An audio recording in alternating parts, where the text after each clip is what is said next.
Hi guys, and welcome back to SwitchUp. It's the video that I hate making every week because it costs me so much money.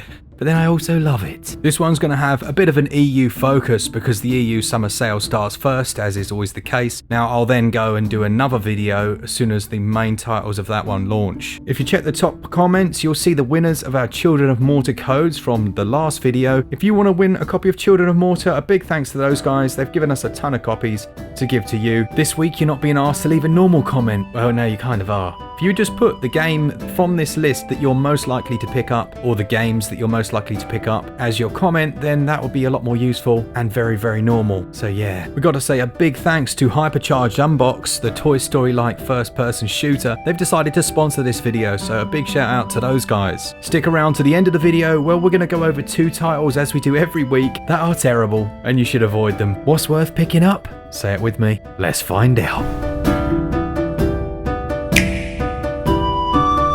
First up then, and an absolute steal at this price, it's currently £3.24, 75% off, and it's The Walking Dead, the complete first season. It's worth noting that if you are going to get these, pick up the second season as well, because it's the same crazy cheap price, as is also the case for the third. You could get all three seasons for about a tenner. Originally created by Telltale Games, who unfortunately went bust, it's now bought by Skybound Games, so they're the publisher. This sale goes on until the 14th of June, so you've got a good chunk of time, and essentially sees you playing as Lee Everett, who is a convicted criminal, and just as he's given his second chance at life, all hell breaks loose, and it's through his care and looking after a young girl named Clementine that over the course of this season you build up such a close relationship, and it's expertly written. There are loads of tough decisions to make. As you'd expect with The Walking Dead, you'll meet characters who just get on your nerves, but this time around it's up to you as to how you deal with them, making life and death decisions that will have repercussions throughout the entire series.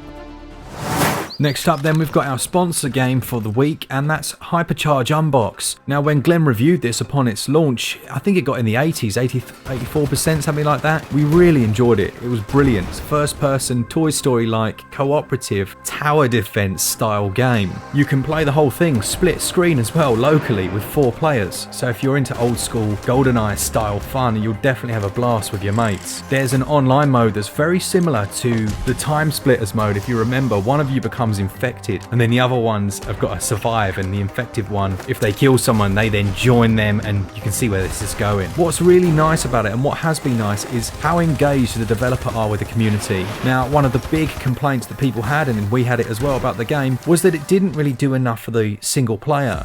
And since then, they've been working tirelessly. They've introduced a new single player tutorial mode and some other additions, but they really want to stress, and I think that's why they sponsored this video, that despite COVID-19, they have been working hard on that single player side, and they plan to bring some really exciting new additions. So this one's currently on sale as well in the EU region, and it will go on the US sale, I believe, next week. It's a very good game, and I can say that because we've reviewed it completely unsponsored, and it's well worth your time and your money.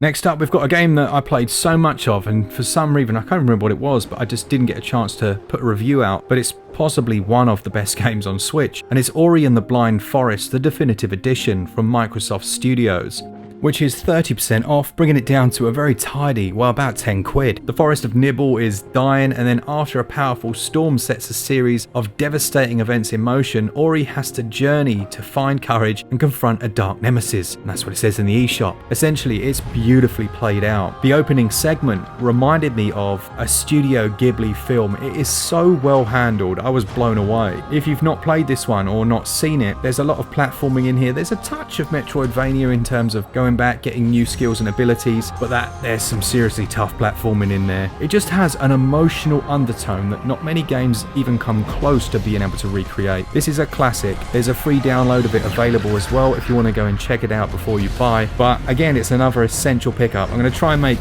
all of this week's lists games that you should definitely own on your Nintendo Switch. Next up, I can quite confidently call this the best racing game on the Nintendo Switch. It's Grid Autosport, which now has the included local multiplayer update. I thought they were working on a online multiplayer update, but that's yet to materialise. They've also included the high-res texture pack, which you can download for free. But there's no two ways about it, this is an outstanding racing experience. It's from the masters themselves, Codemasters, and yes, it's a slightly older game, it's been on other platforms, it's a port, but it's a brilliant one. Performance is spot on. I believe there's support for the GameCube controllers, pressure sensitive triggers. You'll have to let me know down in the comments, but I'm pretty sure that's what I heard. But even if you don't have one of those, you can map the right stick to be the accelerator, thus removing the problem of having the digital triggers on the Nintendo Switch Pro controller. There are 5 different disciplines, including touring, endurance, tuner, open wheel and street racing, as well as the aforementioned 2-player split screen or 8-player wireless on a LAN connection.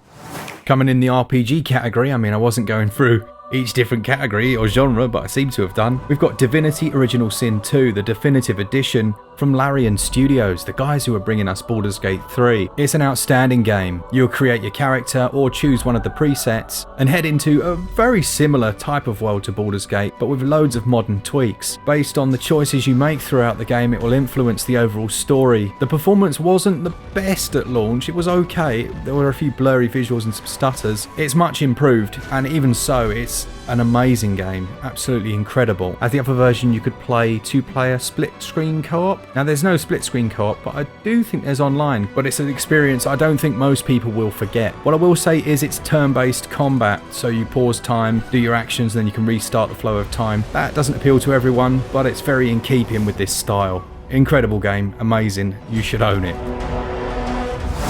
You might remember a few weeks back, Glen was raving about Risk of Rain and how much fun he was having with it, but Risk of Rain 2 is also an equally great title that perhaps went a bit overlooked at launch. It's from Gearbox Publishing, it's currently 50% off, and what it does is it takes that classic multiplayer roguelike formula, puts it into 3D, and then allows you to go online with other players to take part in it. It's really very cool. You can play the whole thing solo, but you can play with up to 4 people online, and I think that's where it really shines.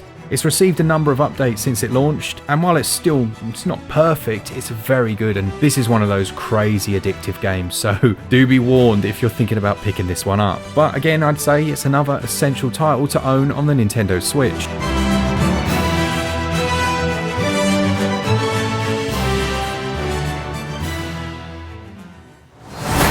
Another big saving comes in the form of the Spyro Reignited Trilogy. It's 50% off, which takes it down to around about 17 quid, and you're getting 3 full games that have been lovingly remastered and essentially reskinned for the modern day platforms. The core gameplay is very similar, in fact it's unchanged really to the games you remember, and you'll be controlling Spyro the Dragon as he goes about his adventures through various different levels. There's lots of different secret items to find, and this is probably one of the best looking games on the Switch really. It's got that vibrant colour palette and really does the Unreal Engine justice. The animations are slick and smooth. It would have been nice if they'd have included perhaps, you know, a split screen co-op option or something like that, but let's be honest, the Switch probably would have exploded. What's cool though is that you get to play as Spyro, Hunter, Sheila, Agent 9 and all different characters over the levels. There's mini games, side quests, and in total I think about 100 levels or more, so well worth the investment. One of the most beloved series, and I think this was a Glen review. You have to correct me if I'm wrong, Glen, but I think this was. It's Rune Factory 4 on the Switch. Now, he really enjoyed this. It has a dated look. It's one of those games where potentially I'd look at this and go, man, that looks like a rubbish little mobile port. But actually, these games have always looked like this, and despite those visuals, there's so much gameplay to be had here. You can grow crops, raise monsters, catch fish, cook up dishes, craft powerful and different equipment, and build up your house and etc. in the way that you want. As you'd expect, you'll be making friends with the different characters in the village. There's seasonal festivals and events to take part in, much like you'd find in something like Stardew Valley, but there is also a storyline here as well. Now, you can get married. That's what you want to do in the newlywed mode, and they've also included a brand new difficulty option. It's not going to be for everyone, but for that certain type of player who's a fan of games like Stardew, I'm more than confident you're going to find an incredibly addictive and enjoyable title here, and it's currently 30% off. Next up, and while it's not going to be for everyone, this is an absolute bargain. It's Kotodama, The 7 Mysteries of Fujisawa,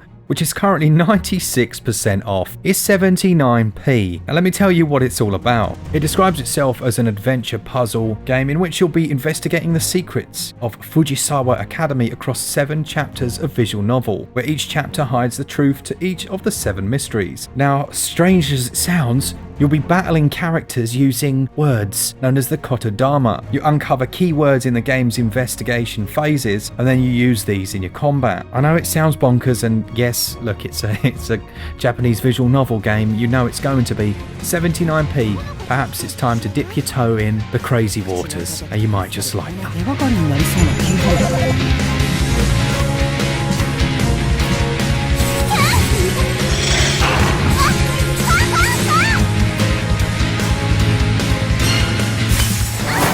I recently started playing this one again, and it's one of my favourite games on Switch. It's Moonlighter, which is, wow, it's got a 60% sale, I think, quite a large one, taking it down to £8.99. And there's recently also been a large update release for this. This is a great game. You're essentially playing as like a Zelda title during your days, where you go dungeon raiding, and all the loot that you find you take back to your town, set up your own shop, open up for business, and sell everything to all of the locals. It becomes a bit of a skill trying to balance the current prices, so sometimes things are like in hot demand and you can crank the price up. You can also get different ways of displaying things to make them more appealing, like you can stick them into these glass cages, and that might make you be able to sell them for a slightly higher price. It's lovely. You just gradually upgrade, you build, but you do the whole thing in a bit of a super chill way, and then when you head into the dungeons, it's brutal. There are different bosses to work through. It's just a lovely game, and the music is outstanding. Well worth picking up for this ridiculously cheap price. Okay, as promised, I'm going to quickly flip through more games that I think are ridiculously cheap and you should pick up. First one is Child of Light, 70% off, £4. Second one is Bastion and Transistor. There's two different titles there. They're like, what, 80% off, taking them down to £2 each. Rayman Legends, best platformer by a country mile on the Nintendo Switch. That's £7, and Flashback for 89p. With those said, let's look at a couple of games you should absolutely avoid. First up then, we've got Farming Simulator 20. I saved you, didn't I? You were just about to hit the purchase button. The reason for this one is that it's based on the mobile release that was on the iOS devices, which was lacking quite a bit of the content from the mainline version. It's not a terrible game, but look at the price. You could actually buy about 4 or 5 of the games in this list for that. And then there's Narcos Rise of the Cartels, which I believe is around 50% off. Now, disclaimer, I've only played this on PC. I was really looking forward to it. It had some like XCOM style elements to it. It's just boring. It just doesn't quite hit the mark. It never really feels like it meets its full potential. It's got a lot of similar mechanics that you might expect in this type of title. It just doesn't have that special something, and even for £12, I'd go out and buy like 3 of the games that I've mentioned in this list. So that's it for this week. Please do click the link down in the top description just to go check out the Hypercharge and show those guys that you've clicked. So if you're a regular, click that bad boy, because it shows them, look, the video's got interest and people are clicking through. But do let us know down in the comments what games you'll be picking up, which is going to stand you in with a chance of winning a copy of Children of Mortar, given away in next week's sale video. Once again, a big thanks for 100,000 followers. That's ridiculous, and we couldn't thank you enough for that, really. Let's head on to 200,000, I guess. A big thanks to our patrons who support us each and every month, and to all of you. Remember, the next video will be the US predominantly sale, but some of the prices will be in both regions. As always, for all things Switch, have I said thanks to the patrons? Yeah, I think I have. For all things Switch, all the time, keep it Switch up. Cheers, guys. See ya!